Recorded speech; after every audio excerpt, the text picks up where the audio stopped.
उन सभी मुद्दों को लेकर आज हम अपने इस मंच में चर्चा करेंगे, जानेंगे, समझेंगे, सवाल आपके रहनुमाओं से पूछने की कोशिश करेंगे और हम चाहेंगे कि इस मंच से हम उन तमाम मुद्दों को समेटें जो इस वक्त एक प्रश्न बन के आप सभी के जहन में उठ रहे हैं। सबसे पहले हम बात स्वास्थ्य पर करेंगे, क्योंकि स्वास्थ्य का मुद्दा सीधे सीधे आपसे हमसे जुड़ा हुआ है और कहते हैं कि सुखी जब शरीर होता है तो आपका मन कई और कामों में लगता है, आप और अच्छा महसूस करते हैं। आपका शहर का स्वास्थ्य कैसा है, आप कैसे हैं, आपके डॉक्टर्स आपका कैसे ख्याल रख रहे हैं, ये सभी हम अपने पहले सत्र में चर्चा करेंगे। हमारे सत्र का विषय है स्वास्थ्य क्षेत्र का हाल और चुनौतियाँ, जिसमें हमारे मेहमान रहेंगे डॉक्टर आबिद अमीन भट्ट, मेडिकल डायरेक्टर हैं संजीव बंसल उजाला सिग्नस अस्पताल से। आपका बहुत बहुत स्वागत है डॉक्टर आबिद अमीन भट्ट। और उससे पहले मैं अपनी सहयोगी ममता से गुजारिश करूंगी, ममता आप मंच पर आ जाइए। डॉक्टर आबिद अमीन भट्ट हमारे बीच में हैं, ज़ोरदार तालियों के साथ डॉक्टर साहब का एक बार स्वागत करिए। आदित्य झा यूनिट हेड हैं, आपका भी बहुत बहुत स्वागत करते हैं, अभिनंदन करते हैं। पहला सत्र है, आपकी तालियों की गड़गड़ाहट से महसूस होगा हमें कि आगे आने वाला समय कैसा, किस गर्मजोशी के साथ बीतने वाला है। Mamta, over to you. Thank you Sonal. जैसे सोनल ने पहले भी बताया है कि इस सत्र में हम बात करेंगे स्वास्थ्य क्षेत्र की, किस तरीके का हाल करनाल का है स्वास्थ्य के क्षेत्र में और यहाँ पर चुनौतियाँ क्या क्या हैं। और दो खास मेहमान इस वक्त हमारे साथ हैं, उनसे ही हम इस विषय पर चर्चा करेंगे। शुरुआत डॉक्टर साहब आप ही के साथ कर लेती हूँ, क्योंकि हेल्थ हमारे लिए बहुत इम्पॉर्टेंट होता है और ये क्षेत्र बहुत ज़्यादा इम्पॉर्टेंट है। ऐसे में सबसे पहले तो मैं करनाल के बारे में ही आपसे चर्चा कर लेती हूँ। करनाल में स्वास्थ्य के क्षेत्र को आप कहाँ पर देखते हैं और किन चीज़ों की और ज़रूरत है करनाल में, बहुत बेहतर मेडिकल इक्विपमेंट हो सके, मेडिकल फैसिलिटीज़ हो सके यहाँ के लोगों के लिए।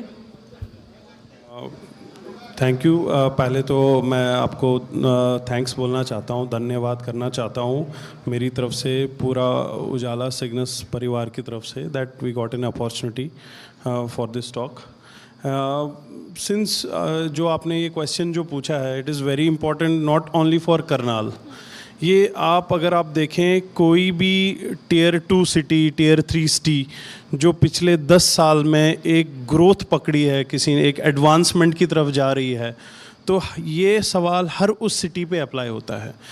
अगर हम पर्टिकुलरली करनाल की बात करें और करनाल में पहली बार अगर हम अपना इसमें हम कंट्रीब्यूशन की बात करें तो ये इसको हम ऐसे डिस्क्राइब कर सकते हैं, इस टाइमलाइन को ऐसे डिस्क्राइब कर सकते हैं और आगे ऐसे एक्स्ट्रापोलेट कर सकते हैं कि एक टाइम था जब करनाल में बेसिक बीमारियों का इलाज होता था और कोई भी एडवांस डिजीज़ होती थी या कोई भी जैसे हार्ट की प्रॉब्लम होती थी, इवन स्टेंटिंग के लिए people had to go outside, they had to search for other options outside Karnal.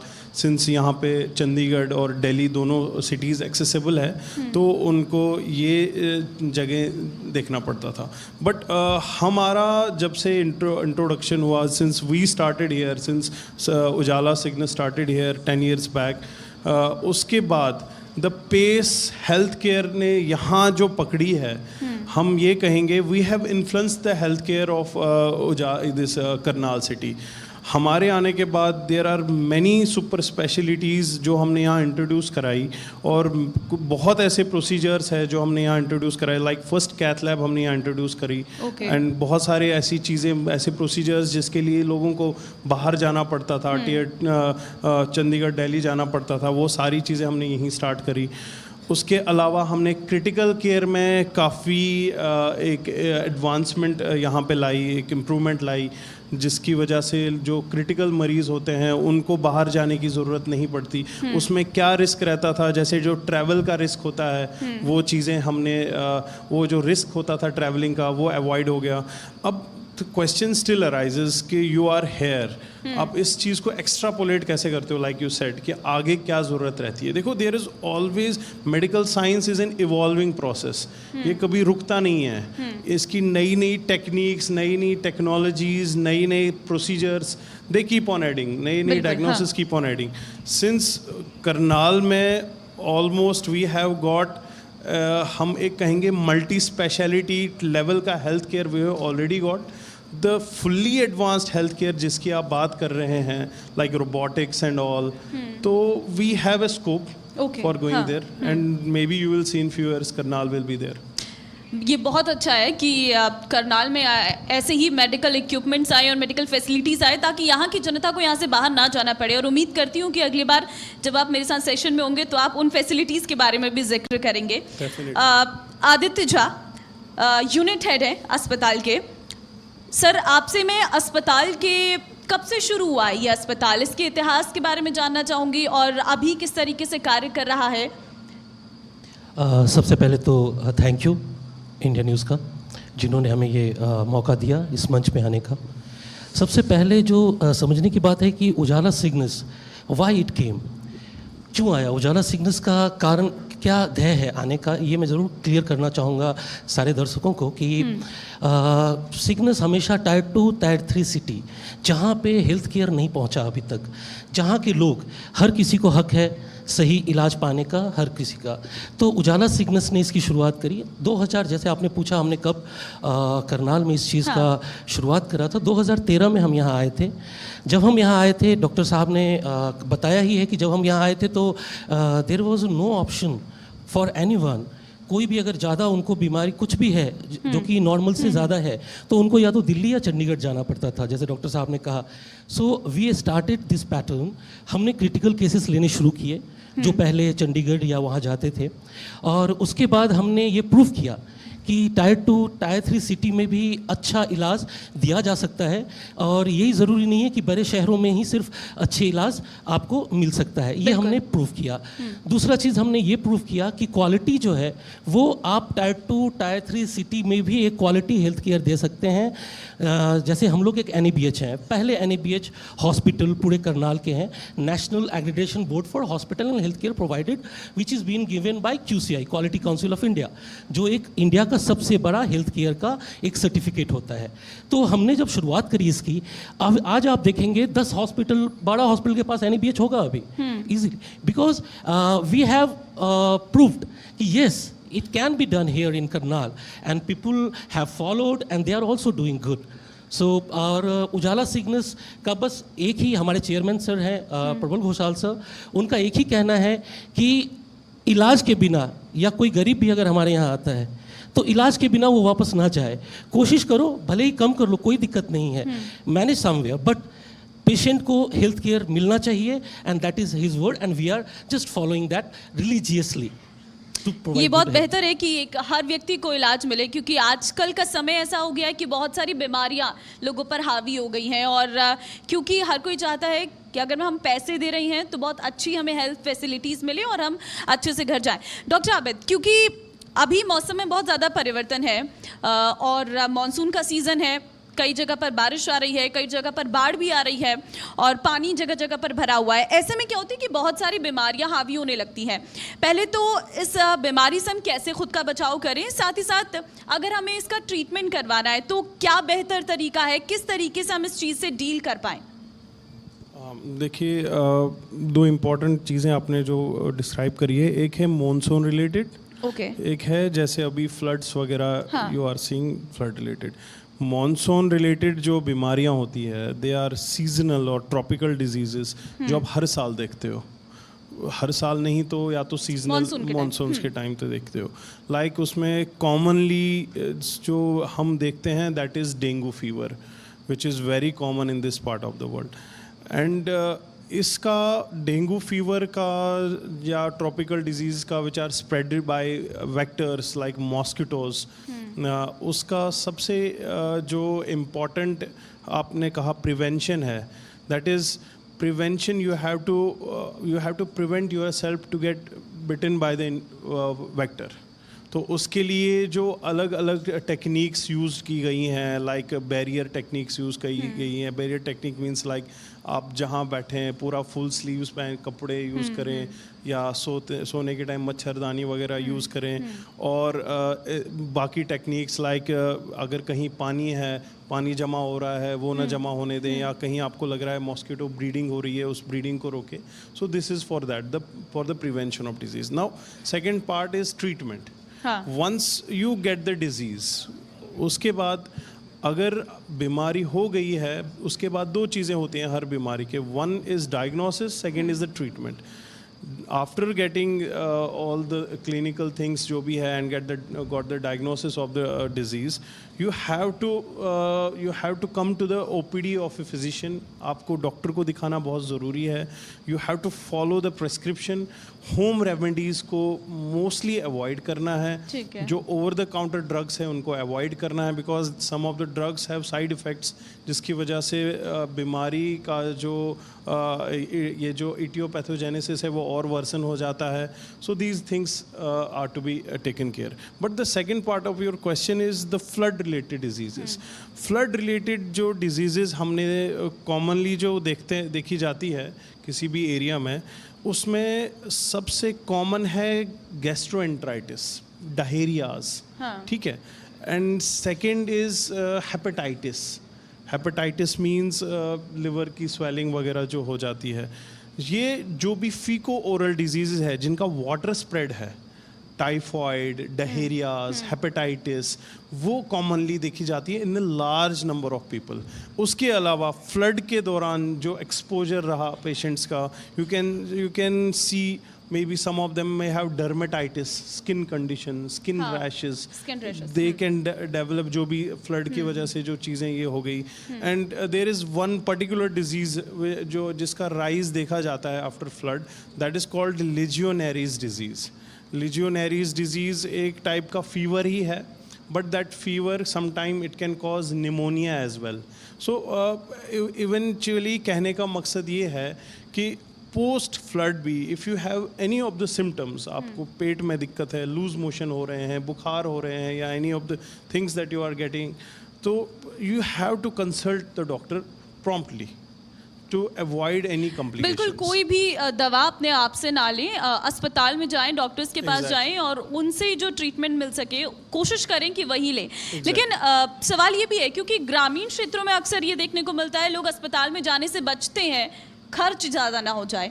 और कई बार ये जो सवाल उठता है सरकारी और प्राइवेट अस्पताल में, इस पर आप क्या कहेंगे? बहुत आसान भाषा में मैं आपसे जानना चाहूँगी, क्योंकि अक्सर क्या होता है कि लोग डरते हैं कि प्राइवेट में अगर हम जाएंगे तो लंबा चौड़ा हमारा बिल आ जाएगा. इस वजह से भी लोग कहीं ना कहीं सरकारी अस्पतालों की तरफ जाते हैं, क्योंकि वहाँ पर बहुत सारी मेडिकल चीज़ें गवर्नमेंट की तरफ से भी दी गई है. ऐसे में ये जो प्राइवेट को लेकर कॉन्सेप्ट बना हुआ है, इसको आप कैसे क्लियराइज करेंगे? अभी जैसे जा साहब ने आपको बताया, हमारा जो मोटिव है हमारे चेयरमैन सर का, हमारे डायरेक्टर्स का, first and foremost we do not, हम किसी का ट्रीटमेंट कभी भी रिजेक्ट नहीं करते, whether he is able to pay or not. That is first thing. Second, the myth is there कि आप प्राइवेट हॉस्पिटल जाओगे और लंबा चौड़ा बिल आएगा और बहुत सारी चीज़ें होंगी. It's not there. It's not there honestly. होता क्या है, there is a difference. Obviously you get a good treatment in government sector as well, but वहाँ पे रश बहुत ज़्यादा होता है. वहाँ पे नंबर ऑफ पेशेंट्स बहुत ज़्यादा होते हैं, और ख़ास तौर पर इन टाइम्स में, इन सीजन्स में या पोस्ट फ्लड्स में, when you expect more of a rush in government hospital, वहाँ पे they are overburdened. And private hospitals में ऐसा नहीं है कि you will come and you will get a long amount of bill. ऐसा नहीं है. Particular treatment if you get, it's not like that. Okay, बड़ी बात है. आदित्य झा जी, अब मैं आपसे ये जानना चाहूँगी, आपके अस्पताल का प्रभाव करनाल के हेल्थ केयर में कितना ज़्यादा है? इस सवाल का पार्शली आंसर मैंने अपने पिछले आंसर में दिया था. We are the one who started tertiary care. यहाँ पे शुरुआत एक सिंगल रूफ के नीचे, मल्टी स्पेशलिटी, मतलब बहुत सारे स्पेशलिटी आप एक सिंगल रूफ के अंदर दे रहे हो. ये बहुत बड़ी बात थी करनाल के लिए उस वक्त. तो जो हमारा एक देन है यहाँ के समाज को, और ये बात लोग भी एक्सेप्ट करते हैं। मैनी टाइम्स मैं उनसे मिलता हूँ तो वो मुझे ये बात बताते हैं, और मुझे सुन के सच में ये लगता है कि yes we have done something for this community. मैंने जैसे आपका सवाल जब मैं एक बार उस पर आना चाहूँगा कि हमने एक सोच दिया करनाल में कि सारे बीमारियों का इलाज, जो भी आपको ज़्यादा, जैसे आप ज़्यादा सिक हो या आपको वेंटिलेटर की ज़रूरत है या फिर आपको स्टेंटिंग की ज़रूरत है, जैसे डॉक्टर साहब ने कहा था कि we are the first who have started cath lab here. पहले यहाँ स्टेंटिंग भी नहीं होती थी, बाईपास सर्जरी तो बहुत दूर की बात है। तो वी आर द पर्सन, हमने समझा बातों को। लोग कह रहे थे कि नहीं यहाँ पे ऐसा नहीं होगा, लोगों को विश्वास नहीं है करनाल क्योंकि छोटा शहर है, बड़े सर्जरी कराने में लोग यहाँ डरते हैं, वो चाहते हैं कि उनके पास अगर कार्ड है तो वो यहाँ क्यों आएंगे, वो दिल्ली जाएंगे या वहाँ जाएंगे। पर इस मिथ को हमने दूर किया। लोगों को आज आप देखेंगे कि करनाल के अंदर कम से कम 30 to 35 PTCA पर डे इस तरह से हो रहा है, पूरा अगर रीजन को लिया जाए तो 20-25। तो और ये करनाल में ही ये सर्विसेज दिया जा रहा है लोगों को। तो और ये सिग्नस ने इसमें अपना, उजाला सिग्नस ने अपने इसमें बहुत बड़ा योगदान इस तरह से दिया कि लोगों में एक विश्वास पैदा किया कि येस स्मॉल सिटी, विश्वास के लिए अवेयरनेस प्रोग्राम आप चलाते हैं यहाँ पे जनता के लिए, ताकि अवेयर हो सके आपके हॉस्पिटल के बारे में भी और या आपके द्वारा दी जाने वाली फैसिलिटीज़ के बारे में भी। मैं अप्रिशिएट करूँगा इस क्वेश्चन को, क्योंकि really I wanted to share this on this platform. हम एक प्रोग्राम चलाते हैं सेहत चौपाल। सेहत चौपाल एक गांव के लोगों के लिए है। जैसे मान लीजिए कोई छोटी मोटी जिसको प्रॉब्लम होती है, वो डॉक्टर के पास तभी आते हैं जब वो बहुत बड़ा ना बन जाए, लेकिन अगर उसको छोटे पे देख लिया जाए, अगर उसको अटेंशन दिया जाए उस चीज़ को, तो वो बड़े तक पहुंचती नहीं है, उसको वहीं रोक दिया जाता है। तो हमारा सेहत चौपाल का एक ही मकसद है कि हम जो लोग अपने अंदर की छोटी सी बीमारी, जो कि मान लीजिए पेट में दर्द रहता है मान लीजिए, और वो प्रोलॉन्ग्ड वे में चलता जा रहा है, it may be anything, it can be anything, लेकिन अगर उसी को अगर ठीक टाइम पे डॉक्टर ने देख लिया, उसको प्रिस्क्राइब कर दिया कि आप आके अल्ट्रासाउंड करो या कुछ भी करा लो, we can save the life of that person also. और it happened in past also. तो हमने सेहत चौपाल चलाया। दूसरा, कभी भी कोई भी प्रोग्राम होता है, हार्ट डे पे हम लोगों ने साइक्लोथॉन किया था, तो और जैसे अस्थमा डे पे हमने किया था। तो हम लोग ये हेल्थ केयर प्रोग्राम्स चलाते ही रहते हैं अवेयर करने के लिए। यहाँ के बहुत सारी संस्थाएं हैं जिनसे जुड़ करके हम कैंप्स लगा करके उनको भी अवेयर करते हैं, हेल्थ टॉक देते हैं। जैसे पेंशनर से हरियाणा सिविल पेंशन एसोसिएशन, अभी हमने वहाँ टॉक कराया था अपने डॉक्टर्स का। और believe me, people they thanks कहते कहते थक नहीं रहते once we have completed our that session. So and that's a fact. और यही ज़रूरत है लोगों को, अवेयरनेस। इलाज, prevention is always better than cure. और जो हेल्थ टॉक होता है उसमें और कुछ नहीं, आपको ये बताया जाता है कि how you can avoid that kind of diseases, बस इतना बताया जाता है। और सीरियसली इट क्रिएट्स अभी जो लोगों में एक हेल्थ को लेकर के, आप देखेंगे पहले के लोग हेल्थ को लेकर इतना कॉन्शियस नहीं थे जितना आज कॉन्शियस हो रहे हैं। और ये कारण सिर्फ और सिर्फ जो हेल्थ प्रोग्राम्स हैं, ये सब चीज़ें हैं। लोगों को जैसे प्रिवेंटिव हेल्थ चेकअप अभी मैंडेटरी, गवर्नमेंट ने भी मैंडेटरी कर दिया है। Why they have done that mandatory? Why? Because यही होता है, छोटी सी चीज़ें अगर पता चल जाए तो उसका इलाज हो सकता है। वही चीज़ जब 3rd स्टेज 4th स्टेज पे पहुंच जाता है, फिर लोगों को ज़्यादा मेहनत करनी होती है और खर्चा भी ज़्यादा होता है, परेशानियाँ भी ज़्यादा होती हैं, परिवार भी प्रॉब्लम में आता है, परिवार में भी सारी खुशियाँ आप समझ लो तो सिमट के रह जाती हैं, खुशियाँ कहीं इधर उधर। तो ये लेकिन वही है कि हमें ये प्रॉब्लम है कि हम छोटी सी बीमारी को इग्नोर कर देते हैं और वो कब बड़ी बन जाती है, फिर उसके बाद बड़ा खर्चा है और वो वहीं पर चीज़ें प्रॉब्लम होती है। और ये बहुत अच्छा है कि आप इस तरीके के अवेयरनेस प्रोग्राम चला रही हैं ताकि लोग अवेयर हो सके कि हाँ, छोटी अगर बीमारी है तो उसे समय से दिखा लें ताकि वो बड़ी बीमारी ना बन सके। तो करनाल के लोग आई होप आपके इस चौपाल कार्यक्रम में आते हों और वहाँ पर रह के अवेयर हो रही हैं। डॉक्टर साहब, क्योंकि कोविड के बाद हमारी लाइफ में बहुत ज़्यादा चेंजेस आई हैं और अगर हम देखें तो हम अपने हेल्थ को लेकर लोग काफ़ी ज़्यादा एक्टिव हो गई हैं और डाइट फॉलो कर रही हैं। अपने इम्यून सिस्टम को स्ट्रॉन्ग करने के लिए बहुत सारे, पहले तो इम्यून सिस्टम की बात भी नहीं होती थी, लेकिन हाँ, अब एक बच्चा भी जानता है कि मुझे मेरे इम्यून सिस्टम को स्ट्रॉन्ग रखना है। आप क्या देखते हैं, कोविड के बाद कितने चेंजेस आए हैं? आप हर दिन पेशेंट से मिलते हैं, उनमें आपको कितना चेंजेस लगता है?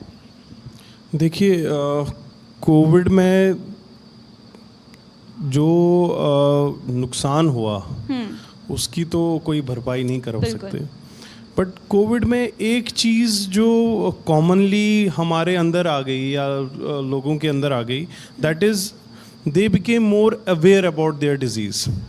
लाइक कोविड में आपने देखा होगा कि लोगों को बीमारी के बारे में ऑलरेडी बहुत कुछ जानकारी पहले से प्राप्त होती थी। लाइक इसमें सिम्टम्स कैसे हैं, क्या दवाइयाँ हैं, कहाँ पे ट्रीटमेंट, कहाँ पे एडमिट होना है, कैसे करना है। सो पोस्ट कोविड दो चीज़ें डिवाइड हो गई। कुछ लोग जो कोविड की कॉम्प्लिकेशंस की वजह से, जिन लोगों को कोविड की कॉम्प्लिकेशंस डेवलप हो गई, जैसे लंग फाइब्रोसिस हो गया या कुछ हो गया, सो एक तो वो ग्रुप रहा जो पोस्ट कोविड उस कोविड पर से डिजीज़ की वजह से अफेक्टेड रहा। सेकंड, कुछ लोग ऐसे हैं जो अवेयरनेस की वजह से या more they became more aware regarding the diseases they are not having, but the diseases जो हमारे आसपास होती हैं और हर साल होने का रिस्क होता है, like you are discussing the diseases that occur in monsoon. तो उस चीज़ को इस चीज़ के रिगार्डिंग लोगों ने अब रिसर्च करना शुरू कर दिया, नॉलेज एक्वायर करना शुरू कर दिया। यार इस चीज़ के लिए प्रिवेंशन क्या है, क्या खाली डाइट प्रिवेंशन है? जैसे आप देखोगे कि vaccination is also one of the preventive measure, and you must have seen कि post COVID number of vaccinations not only of COVID disease, other diseases as well, like influenza. अभी last year भी influenza का square आया था, influenza के vaccinations बढ़ गए, बाकी बीमारियों के जैसे न्यूमोकोकल ये वैक्सीनेशंस बढ़ गए। So that one thing happened कि जो वैक्सीनेशन था, जो प्रिवेंटिव डिजीजेस के लिए जो वैक्सीनेशंस अवेलेबल है, वो उसका जो पहले लैक ऑफ अवेयरनेस था, लोग उसको साइड लाइन कर देते थे। Most of them used to think कि there is no need for it, but जो वैक्सीनेशन का यूज़ है वो बढ़ गया, that is a good thing. Second, the diet and all the immunity related जो भी आपने कहा, immunity related supplements, immunity related diet, इसका जो अवेयरनेस है लोगों के लाइव्स में ये भी एक इम्पैक्ट हुआ है। Now whatever they are eating, whatever they are want to eat, first they are reading about it कि यार इस डाइट से, इस खाने से मेरे हेल्थ पे क्या इम्पैक्ट होने वाला है। तो ये एक पॉजिटिव पॉइंट है। Second, there are certain practices like जैसे आपने कहा कि the awareness on not only regarding to diet, regarding health style, life style, more जैसे कहते हैं हम वॉक वगैरह के लिए जहाँ लोगों ने एक्सरसाइजेज स्टार्ट कर दी, अपने फिटनेस पे ध्यान देना शुरू कर दिया। So these are the things that वही जब एक बीमारी आती है तो उसके बाद लोगों में बदलाव आता है, ये साफ तौर पर हमने देखा है। Exactly. फिलहाल एक लास्ट सवाल आपसे रहेगा, क्योंकि आपकी व्यक्तिगत राय, impact of critical care management in Karnal, बहुत शॉर्ट में दीजिएगा। इम्पैक्ट क्रिटिकल केयर का इम्पैक्ट ये है आज करनाल में कि पहले लोग, जैसे मैंने आपको कहा कि वो सीधा रुख करते थे बाहर की तरफ, आज इम्पैक्ट ये है कि आज वो करनाल में बिलीव करते हैं। आज हम लोग एक बात कहना चाहेंगे कि उजाला सिग्नल्स जो है वो अपने क्रिटिकल केयर के लिए ही बहुत ज़्यादा जाना जाता है, और डॉक्टर साहब का इसमें बहुत बड़ा योगदान है, जो कि सारा क्रिटिकल केयर के सारे पेशेंट्स को इन्होंने किया। इन्होंने ऐसे मैं इस मंच पे ये बताने नहीं आया हूँ कि हमने क्या किया है, but yes he has given life to someone जो वो सोच नहीं सकता कि वो बचेगा, और पॉइजनिंग केस, मतलब वो केस 0.001% भी नहीं होता जो डॉक्टर साहब ने दिन रात लग इसीलिए करके, डॉक्टर को भगवान का रूप कहा जाता है, और वही डॉक्टर इस वक्त कर रहे हैं। हाँ। ये इम्पैक्ट है करनाल में कि लोग आज विश्वास कर रहे हैं हेल्थ केयर पे, अपनी बड़ी बीमारियों का इलाज भी यहाँ रह के करवा रहे हैं, ना कि सीधा बाहर की तरफ चले जा रहे हैं। बहुत धन्यवाद आप दोनों लोगों का तमाम सवालों का जवाब देने के लिए, और करनाल की जनता को अपने अस्पताल के बारे में बताने के लिए, और ये छोटी छोटी बातें जो हैं वो लोगों तक पहुंचाने के लिए। फिलहाल इस सेशन में वक्त एक छोटे से ब्रेक का हो रहा है, फौरन लौटते हैं।